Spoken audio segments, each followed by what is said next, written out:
وہ دور جب انسان پتھر کے آگے جھکتا تھا، کعبہ جو ابراہیم علیہ السلام نے توحید کے لیے بنایا تھا، بتوں سے بھر چکا تھا۔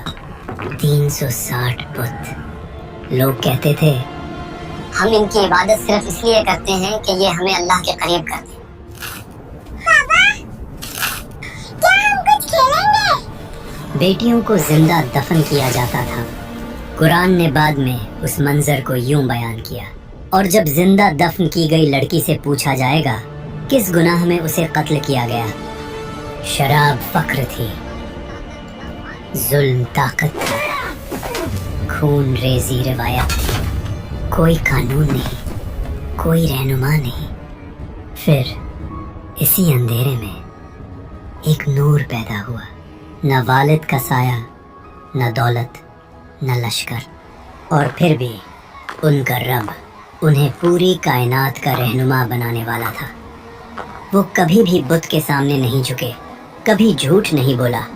لوگ بھی کہتے تھے ہم نے کبھی ان کے جیسا ایماندار شخص نہیں دیکھا۔ اور ان کا نام ہے محمد صلی اللہ علیہ وسلم۔ اور پھر تاریخ کے وہ لمحے آنے والے تھے جو شرک کی بنیادیں ہلا دیں گے، بت گریں گے، قبیلے ٹکرائیں گے، اور حق کے پیغام پر تلواریں اٹھیں گی۔ یہ پیغام رکنے والا نہیں تھا، اسلام ابھرنے والا تھا۔ آج سے تقریباً 8000 سال پہلے حضرت آدم علیہ السلام، انسانیت کے پہلے نور، ہر چیز کا علم ان کو اللہ نے دیا۔ زمین، پانی، آسمان اور انسان کے نام، سب کچھ ان کے علم میں تھا۔ ہر قوم میں رسول بھیجا جائے گا، اور تمہاری اولاد میں سے بھی ایک رسول آئے گا۔ میرے بچوں، اللہ نے مجھ پر روشنی عطا کی، اور اب تمہاری نسلوں میں سے بھی رسول آئیں گے۔ وہ صرف اللہ کی عبادت کی دعوت دیں گے اور انسانیت کو نور سے روشن کریں گے۔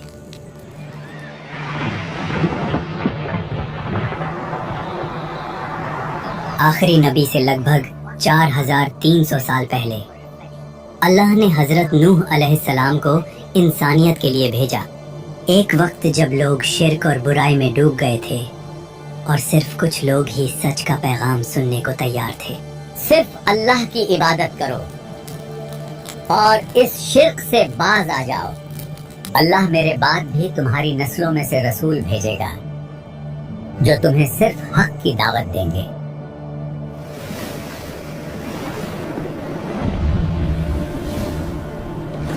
آخری نبی سے لگ بھگ 2600 سال پہلے دنیا پھر شرک میں ڈوب چکی تھی۔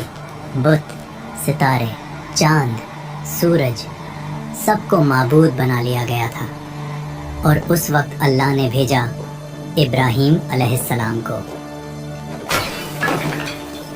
ہمارے رب، ان میں انہی میں سے ایک رسول بھیج جو ان پر تیری آیتیں تلاوت کرے، انہیں کتاب اور حکمت سکھائے اور ان کا تزکیہ کرے۔ بے شک تو ہی غالب اور حکمت والا ہے۔ آخری نبی سے لگ بھگ 1400 سال پہلے مصر کی زمین پر ایک ظالم حکمران کا راج تھا، فرعون۔ اور اس ظلم کے اندھیرے میں اللہ نے بھیجا موسیٰ علیہ السلام کو، اور پھر موسیٰ علیہ السلام نے اپنی قوم کو بتایا، اللہ تمہارے لیے تمہیں میں سے رسول اٹھائے گا، تم اس کی بات سننا۔ آخری نبی سے لگ بھگ 600 سال پہلے بنی اسرائیل میں فتنہ، ریا اور تحریف پھیل چکی تھی، اور پھر اللہ نے ایک نشانی بھیجی، حضرت عیسیٰ علیہ السلام۔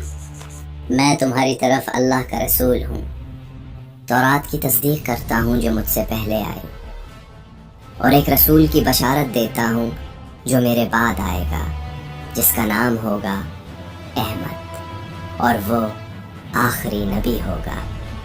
یعنی موسیٰ علیہ السلام کی امت کو، جس کا ذکر توراہ میں ملا، اور عیسیٰ علیہ السلام نے جس کا نام لے کر بشارت دی، وہ نبی اب آنے والے تھے۔ مختلف مذہبی کتابوں میں کچھ ایسے اشارے ملتے ہیں جنہوں نے یہ ثابت کیا ہے کہ آخری نبی کی بشارت پہلے سے موجود تھی۔ ہمارے خدا یہوے کی اس مقدس کتاب میں ذکر ہے کہ وہ سینا سے آیا، سیر سے چمکا اور فاران کے پہاڑوں سے جلوہ گر ہوا۔ سینا حضرت موسیٰ علیہ السلام کا مقام ہے، سیر حضرت عیسیٰ علیہ السلام کا، اور فاران مکہ کے پہاڑوں کا پرانا نام ہے۔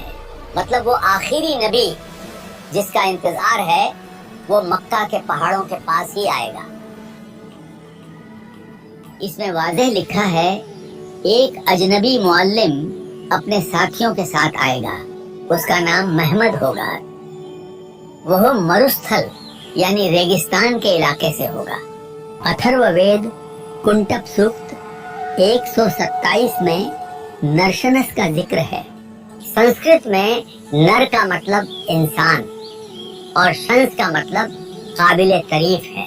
اس میں لکھا ہے کہ وہ 60,000 دشمنوں کے درمیان ہوگا اور اونٹوں پر سواری کرے گا۔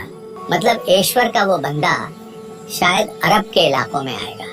اور نرشنس کا عربی میں مطلب محمد ہے۔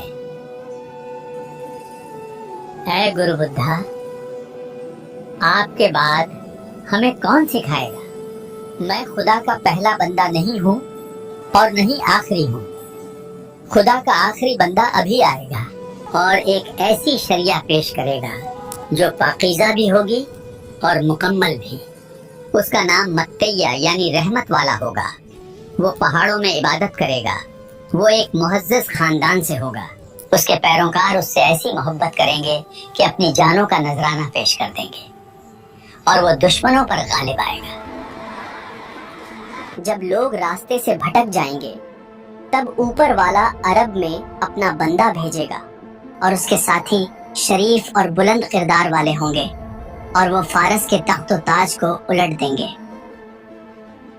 آخری نبی سے 1 سال پہلے مکہ، پہاڑوں سے گھرا ہوا شہر، ریگستان کی ہوا اور اس شہر کے بیچوں بیچ کعبہ، وہ گھر جو ابراہیم علیہ السلام نے توحید کے لیے بنایا تھا، لیکن اب اس کے گرد 360 بت کھڑے تھے۔ لوگ ان کے سامنے جھکتے، ان سے دعا مانگتے تھے۔